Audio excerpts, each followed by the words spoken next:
So in the previous lecture, what we did was we tried to study the conductors and conductivity, and we tried to write the expression of conductivity. So now the topic for today's lecture is to find the value of resistance.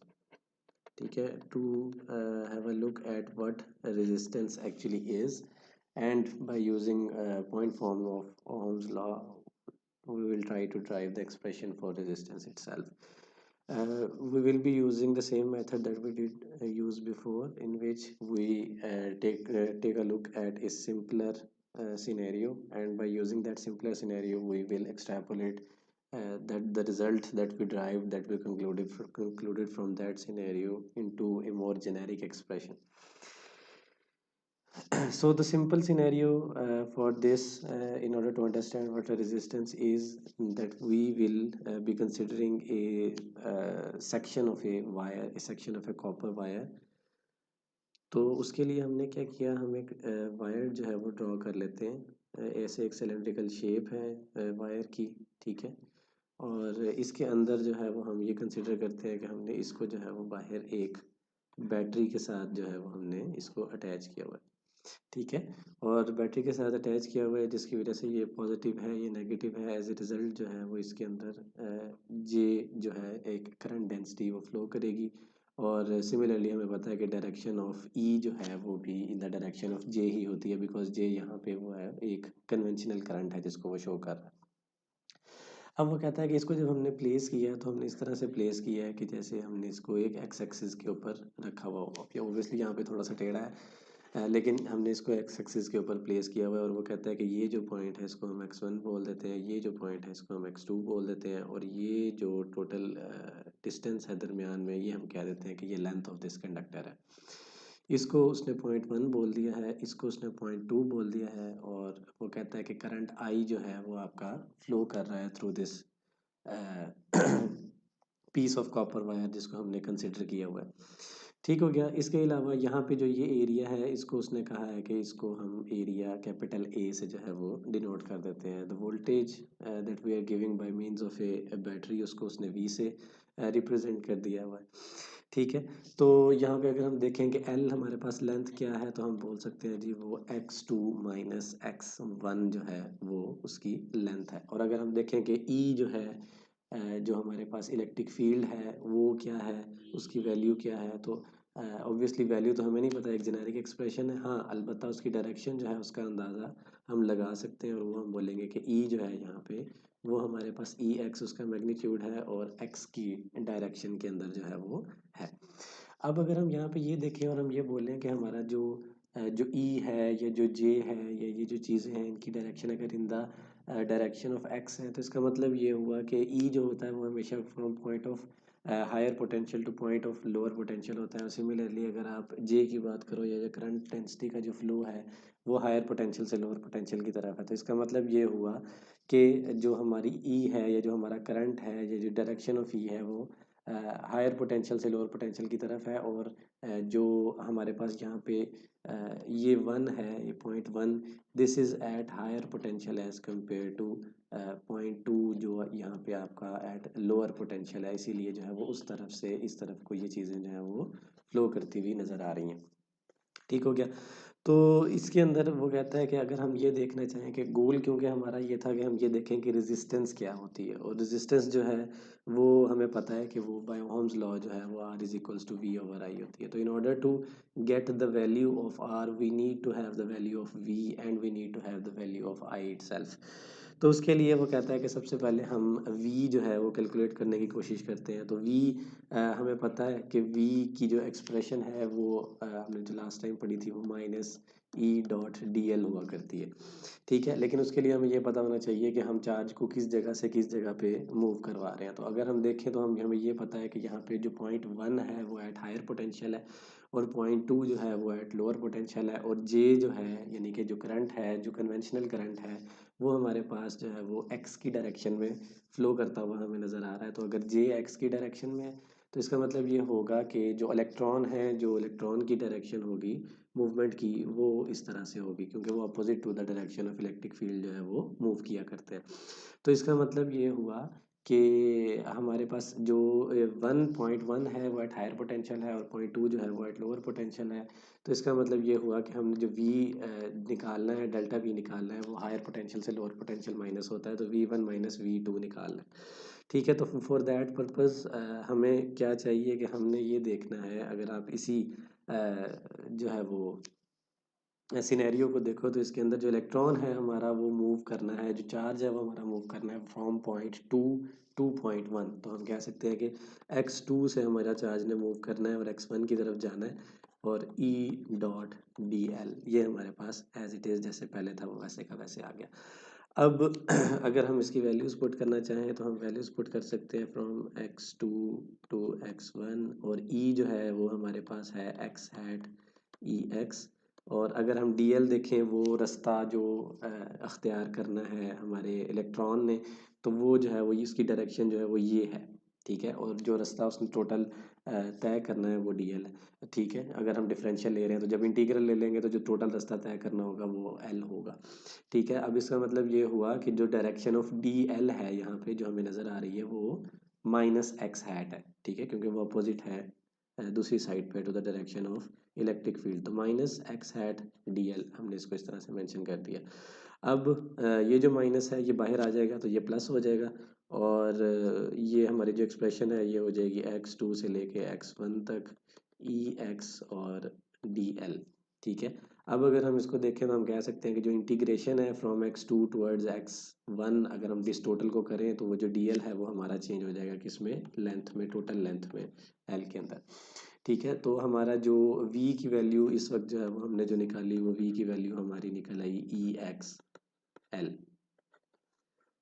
Second चीज़ जो हमें चाहिए थी वो थी I की value. ठीक है, अब in order to calculate the value of I, हमें पता है कि I की एक्सप्रेशन हमने ड्राइव की थी जब हमने करंट डेंसिटी वाला टॉपिक पढ़ा था, तो वो था हमारे पास J डॉट डी एस। ठीक है, और इसको हम इंटीग्रेट किया करते थे एरिया के हिसाब से, ऑब्वियसली ds है तो इंटीग्रेट करेंगे, और j जो है वो by using point form of Ohm's law वो j इज इक्वल्स टू हमारे पास होता है सिग्मा e। अब हम इसको e की फॉर्म में मेंशन क्यों कर रहे हैं, क्योंकि हमारी सारी की सारी कैलकुलेशंस जो है वो इलेक्ट्रिक फील्ड की निस्बत से हैं, तो हम चाहेंगे कि हम हर चीज़ को जो है वो जितना एक ही टर्म्स के अंदर शो करें उतना ज़्यादा जो है वो हमारे लिए बेहतर है। तो हमने क्या किया कि हमने उसको जे की जगह सिग्मा ई जो है वो उसकी वैल्यू हमने पुट कर ली, तो sigma E dot D S. और अब हमें ये पता है कि अगर हम इसको इंटीग्रेट करें फॉर द होल एरिया, तो हमने कहा था कि जो एरिया है वो हमारे पास ए है। ठीक है, तो अगर हम इसको इंटीग्रेट कर लेते हैं तो हम कहते हैं कि हमारे पास इंटीग्रेशन के बाद ds, पूरे ds के लिए जो एरिया बनता है वो जेनेरिक एक्सेप्ट टर्म्स में वो कैपिटल A के बराबर है। तो I जो है वो हमारे पास I की भी वैल्यू निकल आई, और वो हमारे पास निकली EX सिग्मा A। तो अब इस केस में हमारे पास I की वैल्यू भी आ गई है, V की वैल्यू भी आ गई है, और हम चाहते हैं कि हम R की वैल्यू निकालें। तो R की वैल्यू निकालने के लिए हम क्या करते हैं, जो हमारी R की वैल्यू है वो हमारे पास है V ओवर I, और जो V की वैल्यू हमने निकाली है वो हमारे पास निकली थी EXL, और जो I की वैल्यू हमने निकाली थी वो हमारी निकली थी सिग्मा EX और A। तो यहाँ से अगर आप देखो तो EX के साथ कैंसिल हो जाएगा और पीछे बचेगा L over sigma A, this is the value of resistance. तो ये वो एक्सप्रेशन है जिसको हम कहा करते थे, जिसको हम बचपन से अभी तक पढ़ते आए हैं कि R is equals to rho L over A। यहाँ पे जो रो हुआ करती थी that was the value of resistivity. ठीक है, और क्योंकि यहाँ पे सिग्मा नज़र आ रहा है तो ये सिग्मा जो यहाँ पे है this is reciprocal of resistivity which we studied as conductivity. ठीक है, तो अगर आप इसको in the form of resistivity लिखोगे तो ये जो एक्सप्रेशन है जो सारी उम्र आप पढ़ते हुए आए हो, ये एक्सप्रेशन जो है वो हमारी पता लग गया अब हमें कि वो कहाँ से बेसिकली निकली, किस जगह से है, उसका जो पॉइंट ऑफ ओरिजिन है वो हमारे पास जो है वो इस केस में क्या है। ठीक हो गया, तो हम लोग पहुंच गए, हमने आर की एक वैल्यू निकाल ली, लेकिन ये जो वैल्यू हमारी निकली ये सिर्फ उस पर्पज़ के लिए है, उस जेनेरिक पर्पज़ के, उस स्पेसिफिक पर्पज़ के लिए, पर्टिकुलर पर्पज़ के लिए है जिसमें हमारे पास एक पीस था वो वायर का, और उसके लिए हमने वो चीज़ें सारी कंसिडर की थी कि एरिया इसका हमेशा ए होगा, लेंथ इसकी हमेशा एल होगी, इस टाइप की चीज़ें। लेकिन जब हम जेनेरिक कोई चीज़ कैलकुलेट करते हैं तो उसके लिए हम उसको इस तरह से तो मेंशन नहीं कर सकते, क्योंकि हमें तो नहीं पता कि हमेशा उसका एरिया ए ही होगा, इंटीग्रेशन ए ही निकलेगी, या हमेशा उसकी लेंथ जो है वो स्मॉल एल ही होगी, या शेप हमेशा सिलेंड्रिकल ही होगी, कुछ और भी हो सकती है। तो इसको हम कन्वर्ट करने के लिए for any shape for generic purposes, तो हम क्या करते हैं, हम इसको एक ऐसी एक्सप्रेशन निकालना चाहेंगे जो हर किसी चीज़ के ऊपर अप्लाई हो सके। तो हम r is equals to V over I करके लिखते हैं, और इसमें जो v का एक्चुअल आपके पास एक्सप्रेशन है जिससे हमने ये चीज़ निकाली थी, जो हर किसी चीज़ के ऊपर एक जेनेरिक एक्सप्रेशन है, हर किसी चीज़ के ऊपर अप्लाई की जा सकती है, वो लिखेंगे। और नीचे हम जो है वो for surface area J dot D S इसको लिखेंगे। और इसके अंदर एक चीज़ ऐसी है जिसको हम चेंज कर सकते हैं, जिससे जो जेनेरिकली भी चलेगी, वो हमारे पास ये है कि हम ये जो जे की वैल्यू है इसको भी हम इन टर्म्स ऑफ ई ही लिखें। तो हमने इसको सरफेस इंटीग्रल, और यहाँ पे हमने जे की जगह sigma E dot D S जो है वो इसको हमने एज इट इज़ लिख दिया। अब ये जो एक्सप्रेशन हमारे पास निकली है दिस इज़ प्रिटी जेनेरिक। अगर आपके पास कोई भी केस जो है वो आ जाता है, एनी फॉर एनी केस, आप क्या कर सकते हो कि जो फॉर एनी केस आप ई डॉट डी एल भी निकाल सकते हो, ठीक है, देखते हुए कि डी एल क्या है और ई की वैल्यू क्या है, और आप उसकी इंटीग्रेशन निकाल लो। और फॉर एनी केस आप ई जो है ई डॉट डी एस निकाल के उसको सिग्मा से मल्टीप्लाई भी कर सकते हो, और फिर उसको इंटीग्रेट कर सकते हो फॉर द होल सरफेस। तो ये हमारे पास जो है वो एक मोर जेनेरिक फॉर्म जो है, मोर जेनेरिक फॉर्म हमारे पास निकल आई है, जिसको हम किसी भी केस के ऊपर जो है वो अप्लाई कर सकते हैं। तो अगर वो हमें कहे कि रेजिस्टेंस की बजाय कंडक्टेंस बताओ, तो वो ऑब्वियसली जो रेजिस्टेंस है उसका रेसिप्रोकल जो है वो कंडक्टेंस होता है। तो हम इसको लिख सकते हैं कि सिग्मा ए ओवर एल, ये जो वैल्यू है फॉर दैट केस जिसमें एक आपके पास सिर्फ एक छोटा पीस है वायर का जो हमने यहाँ पे लिया है, अगर वो है तो उसके केस में जो है वो आप इसको सिग्मा ए ओवर एल कर सकते हो। अगर आपके पास कोई आर्बिट्रेरी शेप है तो उसके लिए आप पहले इससे वैल्यूज़ निकालोगे और फिर आप बताओगे कि हाँ जी भाई आर की वैल्यू जो है वो ये है। ठीक हो गया। तो ये थी हमारी तरीका आर की वैल्यू निकालने का। अब इसी से रिलेटेड हमारे पास एक एग्जांपल है जिसके अंदर वो हमें कहता है कि मुझे जो है वो फाइंड करके दो द वैल्यू ऑफ, एग्जांपल हमारे पास है, और इस एग्जांपल के अंदर वो कहता है कि conductance of a coaxial cable जो है, conductance per unit length, conductance per unit length जो है ऑफ ए कोएक्सियल केबल जो है वो मुझे फाइंड करके आप दें, ठीक है। तो इस केस के अंदर वो कहता है कि उसने कुछ चीज़ें जो है वो उसके बारे में हमें दे दी हैं, तो हम उसको पहले मेंशन कर लेते हैं। हमारे पास कोएक्सियल केबल जो है वो कुछ इस तरह से है। अगर कोएक्सियल का मतलब आपको पता हो तो उसका मतलब यही होता है कि एक ऐसी केबल जिसका एक्सिस जो है वो आपके पास सेम है। तो ये एक केबल है,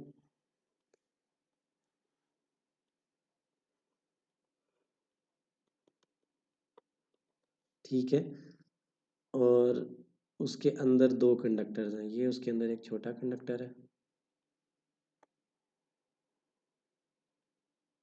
तो जैसे मैंने आपको बताया कि कोएक्सियल का मतलब ये है कि उसका एक्सिस एक ही है। पहले आपके पास क्या होगी, अगर आप इसको इस इधर से इस साइड से देखो तो इस तरह करके एक गोल दायरा आपका केबल का है। इसमें ये जो गोल दायरा है इसके बिल्कुल साथ एक कंडक्टर होगा, ठीक है। उसके बाद आपके पास जो है वो इंसुलेशन होगी, और उसके बाद एक छोटा कंडक्टर जो है वो अंदर होगा। ये इसकी एग्जांपल के तौर पे आप क्या कर सकते हो, आप एक वो केबल वाली जो वायर होती है वो कोएक्सियल केबल होती है। अगर आप सारे के सारे उसको जहन में लेके आओ तो आपको याद होगा, अगर आप उसको छीलो तो उसके ऊपर से जब आप उतारते हो उसे तो आपको एक शीट मिलती है, कंडक्टिव शीट मिलती है, एक जाली सी, एक ग्रिड सा होता है, वो चल रहा होता है। और उसके बाद फिर दोबारा आपके पास इंसुलेशन होती है, और उसके बाद उसके अंदर आपके पास जो है वो एक छोटा कंडक्टर होता है, ठीक है। तो वो आपके पास एक एग्जांपल है कोएक्सियल केबल की। तो इसके अंदर भी इसी तरह से है, वो कहता है कि एक जो है वो आउटर कंडक्टर है, एक जो है ये आपके पास इनर कंडक्टर है। वो कहता है इसकी जो टोटल लेंथ है कोएक्सियल केबल की वो आपके पास स्मॉल एल है। और फिर वो कहता है जो रेडियस ऑफ इनर केबल है आपके पास, अंदर वाली केबल का जो रेडियस है वो कहता है ए है। और जो रेडियस आपके पास आउटर केबल का है वो आपके पास जो है वो कहता है स्मॉल बी है। और इसी तरह से वो कहता है कि बाहर वाला कंडक्टर जो है वो अटैच हुआ हुआ है अंदर वाले कंडक्टर के थ्रू ए बैटरी जिसने उसको पोटेंशियल डिफरेंस दिया है। ठीक है, और जो वोल्टेज अप्लाई हुआ हुआ है वो वी है। और आप ए बी इसलिए भी बोल सकते हो कि ये छोटे वाले का जो है वो रेडियस है और बी जो है वो बड़े वाले का रेडियस है। ये अटैच हुआ हुआ है और वो कहता है कि इसके दरमियान में जो है आपके पास वो कहता है कि इंसुलेशन है। ठीक है, इन दोनों के दरमियान में, तो इन दोनों के दरमियान में इंसुलेशन है।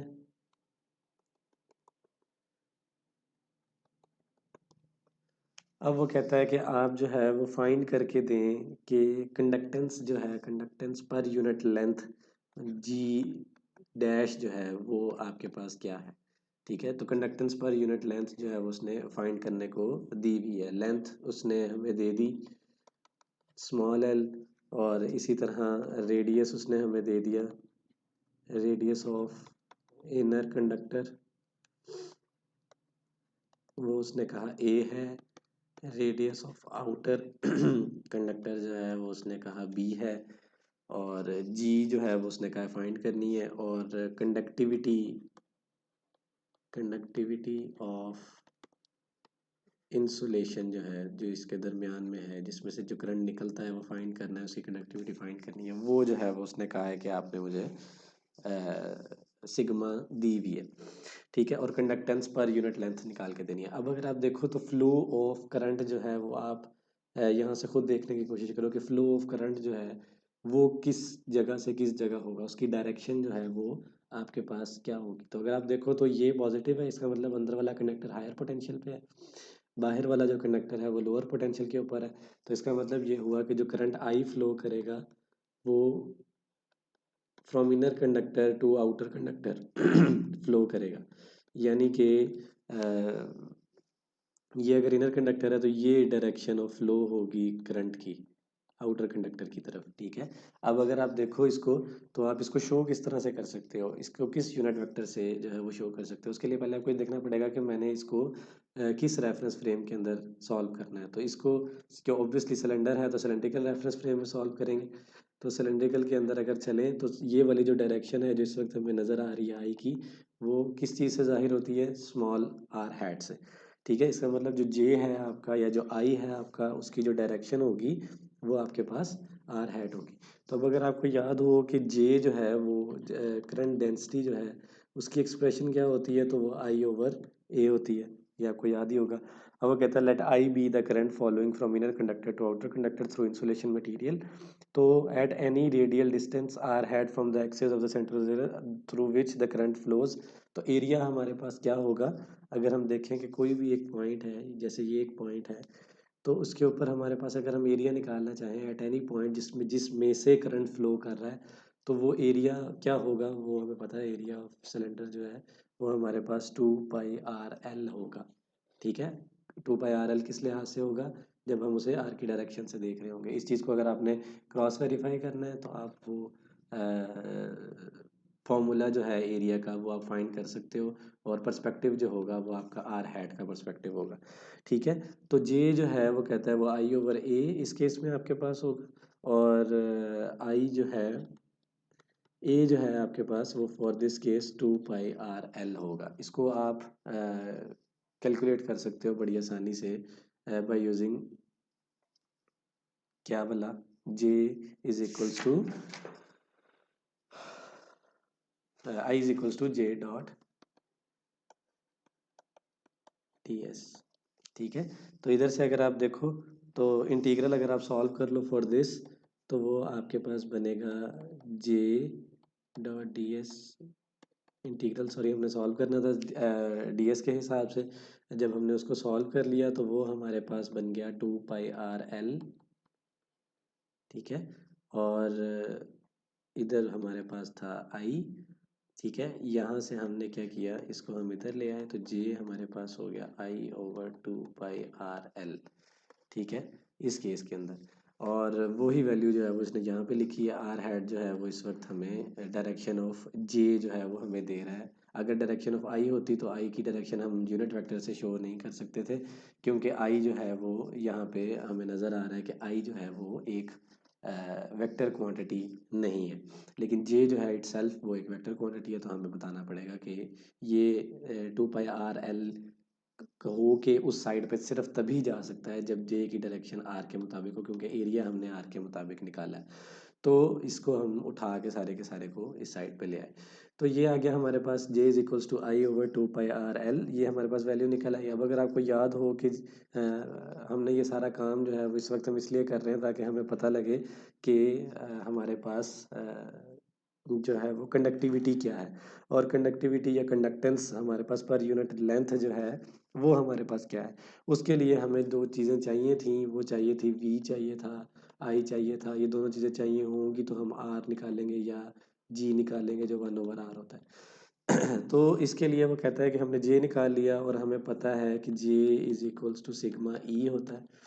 तो यहाँ से वो कहता है अगर हम ई की वैल्यू निकालना चाहें तो ई हमारे पास क्या बनेगा, जे ओवर सिग्मा। तो जे की वैल्यू हमारे पास ऑलरेडी है, तो आई ओवर 2πr_l सिग्मा, ये हमारे पास वैल्यू निकल आई है किस चीज़ की, ई की वैल्यू निकल आई है।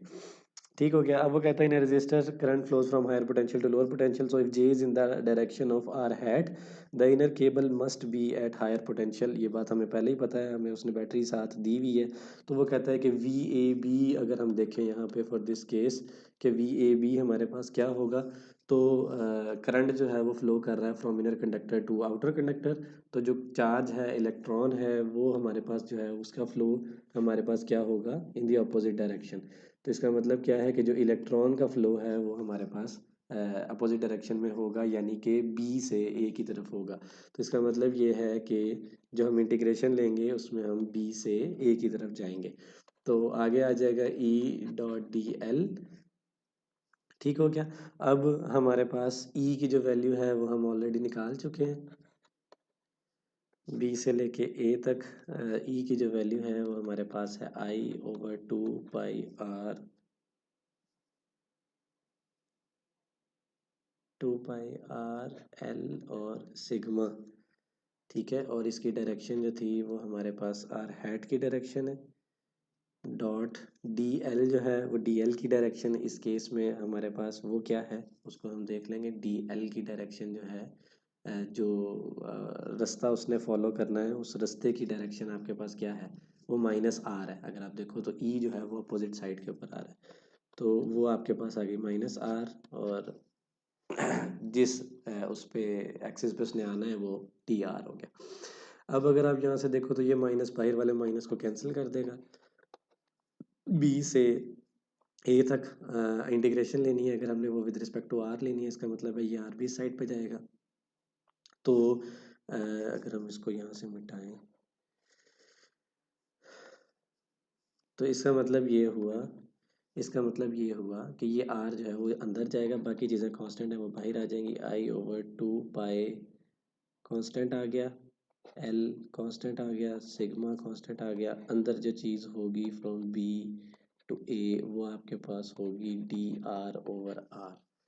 ठीक है, तो इसका अगर हम इंटीग्रेशन इसकी हम ले लें तो वो इंटीग्रेशन हमारे पास निकलेगी आई ओवर 2π_l सिग्मा और लॉग नेचुरल बी ओवर ए। तो ये हमारे पास वैल्यू निकल आई वी ए बी की। अब हमारे पास जो है वो वोल्टेज की वैल्यू आ गई है, वोल्टेज की वैल्यू आ गई है और करंट की वैल्यू हमारे पास यहाँ से हम देख सकते हैं जो भी हमने यहाँ पे निकाली। ठीक है, तो इसका मतलब ये हुआ कि अब अगर हम आर की वैल्यू निकालें तो आर की वैल्यू क्या होगी, आर की वैल्यू जो है वो हमारे पास, सॉरी ये वेक्टर नहीं है, आर की वैल्यू हमारे पास होगी वी ओवर आई, और v की वैल्यू हमारे पास है I over 2π_l sigma log natural b over a divided by I. ये आई जो है वो इससे कट जाएगा और पीछे हमारे पास बचेगा r is equals to 1/2π_l sigma log natural b over a। ये हो गया। उसके बाद जो है वो जो उसने हमें फाइंड करने को बोला था वो था conductance per unit length. Conductance करेंगे तो ये इसका रेसिप्रोकल हो जाएगा, और जब कंडक्टेंस पर यूनिट लेंथ करेंगे तो वो हो जाएगा 1/RL। ठीक है, तो जो जवाब निकलेगा वो हमारा निकलेगा 2 pi sigma divided by log natural p/a। तो ये हमारी जो है वो कंडक्टेंस पर यूनिट लेंथ निकल आई है फॉर ए कोएक्सियल केबल, जो हमें उसने यहाँ पे इस जगह पे जो है वो कैलकुलेट करने को कहा था। तो ये हो गया हमारा। नेक्स्ट हमारा जो टास्क है इस केस के अंदर वो हमारा है जो स्टडी जूल्स लॉ। ठीक है, तो जूल्स लॉ जो है वो बेसिकली हमें क्या बोलता है। अब अगर आपको याद हो कि जूल्स लॉ एक्चुअली इसका यूज़ क्या है, इसको हम क्यों स्टडी करते हैं, तो जूल्स लॉ को हम यूजुअली स्टडी किया करते थे in order to calculate the value of power. ठीक है, तो अगर हम यहाँ पे जूल्स लॉ को स्टडी करना चाहते हैं तो इसका मतलब ये है कि जो गोल हमारा होगा वो गोल हमारा ये होगा to calculate power dissipated in a conducting medium in the presence of an electric field। तो पावर जो है वो एक जो डिसिपेट होती है किस जगह पे, एक कंडक्टिंग मीडियम के अंदर, कंडक्टिंग मीडियम के अंदर जो पावर डिसिपेट होती है वो क्यों होती है, उसकी वैल्यू क्या होती है, कब, जब वो किसी एक्सटर्नल इलेक्ट्रिक फील्ड के इन्फ्लुएंस के अंदर होती है। तो बेसिकली जो हमारा गोल है इस केस में वो हमारा है कि हमने पावर कैलकुलेट जो है वो उसको करके देनी है। तो पावर कैलकुलेशन के लिए बहुत सारी चीज़ें हैं जिसको हमें ज़हन में रखना पड़ेगा कि हमने पावर किस तरह से कैलकुलेट करनी है। पावर कैलकुलेट करने के लिए इस हमें याद होगा कि हमें वर्क चाहिए, क्योंकि वर्क पर यूनिट टाइम जो है अगर हम याद करें तो वर्क पर यूनिट टाइम जो होगा ना हमारा, वो ही हमारे पास पावर होगी। अब वर्क कैलकुलेट करने के लिए अगर आपको याद हो तो वर्क कैलकुलेट करने के लिए हमें एफ डॉट डी, हमें बेसिकली ये फोर्स चाहिए। अब फोर्स क्या चीज़ है, यहाँ पे फोर्स वो चीज़ है जो क्यों, क्योंकि पावर कैलकुलेट कर रहे हैं पावर डिसिपेटेड जब आप किसी कंडक्टर को प्लेस करते हो under the influence of any external field. तो इसका मतलब ये हुआ कि वर्क भी आप यही देखोगे कि कितना काम करना पड़ता है जब आप, या कितना काम होता है जब आप उसे किसी एक्सटर्नल फील्ड के अंदर रखते हो। और काम कैलकुलेट करना है तो फोर्स की बात करेंगे, तो फोर्स कौन सी होगी, फोर्स वो होगी जो चार्ज पार्टिकल के ऊपर लगती है due to any external field E. ठीक है, इसका मतलब ये हुआ कि फोर्स कैलकुलेट करनी पड़ेगी। और फोर्स कैलकुलेट अगर करनी है तो हमें पता है कि फोर्स लग किस चीज़ के ऊपर रही है, चार्ज के ऊपर लग रही है, तो इसका मतलब है कि हमें चार्ज भी कैलकुलेट करना पड़ेगा कि वो उस कंडक्टिव मीडियम के अंदर टोटल चार्ज इनक्लोज जो था वो क्या था। और वो चार्ज जो है वो हम कैसे कैलकुलेट कर सकते हैं, जो अमूमन चीज़ हमें दी हुई होती है वो हमारे पास होती है चार्ज डेंसिटी। तो चार्ज डेंसिटी अगर हमारे पास दी हुई, ये सारा काम इस वक्त मैंने आपको जो बताया है, ये इस सारी बात को बताने का मकसद ये है कि हमें पता हो कि हमने जो जूल्स लॉ में काम करना स्टार्ट किया ऐसे ही ना हो गया, हमें याद करना पड़े कि भाई हम हमने क्यों पहले क्यू निकाला और एफ निकाला और डब्ल्यू निकाला। तो मैं इसलिए कहता हूँ कि पहले आप ये देखो कि मैंने करना क्या है। ठीक है, जब आपको ये पता लग जाएगा कि मैंने करना क्या है, फिर आप ये देखो कि मेरे पास रिसोर्सेज क्या क्या है, मेरे पास जो वैल्यूज़ दी गई हैं वो वैल्यूज़ क्या क्या हैं। और फिर ये सोचो कि मैंने इन वैल्यूज़ से मैंने अपने गोल तक, मैंने अपनी रिक्वायर्ड चीज़ तक कैसे जाना है। तो फॉर एवरी न्यूमेरिकल आपके पास हमेशा जो तरीक़ाकार होना चाहिए वो यही होना चाहिए कि सबसे पहले आप ये देखो कि मैंने क्या चीज़ निकालनी है, जैसे हमने लास्ट न्यूमेरिकल के अंदर किया कि मैंने क्या चीज़ निकालनी है। फिर आप ये देखो कि मुझे क्या क्या चीज़ें दी हुई हैं। उसके बाद आप स्ट्रेटजी डिवाइस करो कि मैं, मुझे जो चीज़ें दी हुई हैं मैं उनको यूज़ करते हुए कौन कौन से स्टेप हैं, कौन कौन सी स्ट्रेटजी है जिसको यूज़ करते हुए मैं अपने जो रिक्वायर्ड गोल है उस तक पहुंच सकता हूँ।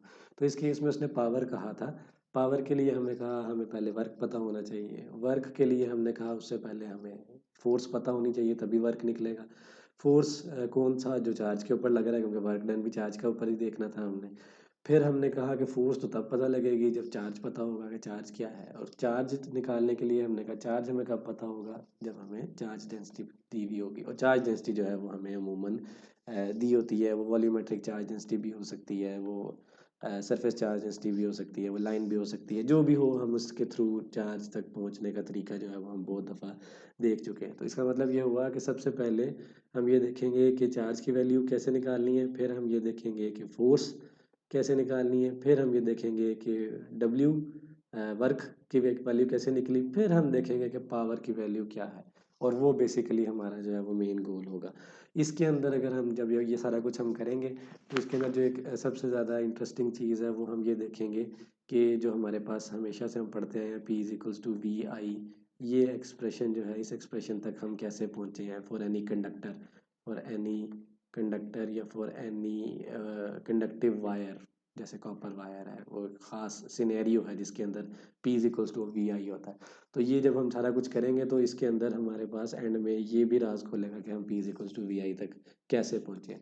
तो फिलहाल आज यहीं तक करते हैं, और नेक्स्ट लेक्चर जो है वो हम स्टार्ट ही इधर से करेंगे कि हम रो से क्यू की तरफ, एफ की तरफ, डब्ल्यू की तरफ, फिर पी की तरफ मूव करते हुए थ्रू दिस सिनेरियो हमारे पास जो पी की वैल्यू निकलेगी that will be the basically the statement of या the expression of Joule's law, और उसी को फिर हम आगे लेके चलते हुए हम वहाँ से P is equals to V I वाला जो है वो भी हिस्सा देखेंगे। तो this is it for today. If you have any questions तो आप वो मुझसे इंटरेक्टिव सेशन के अंदर कर सकते हैं। Okay, thank you.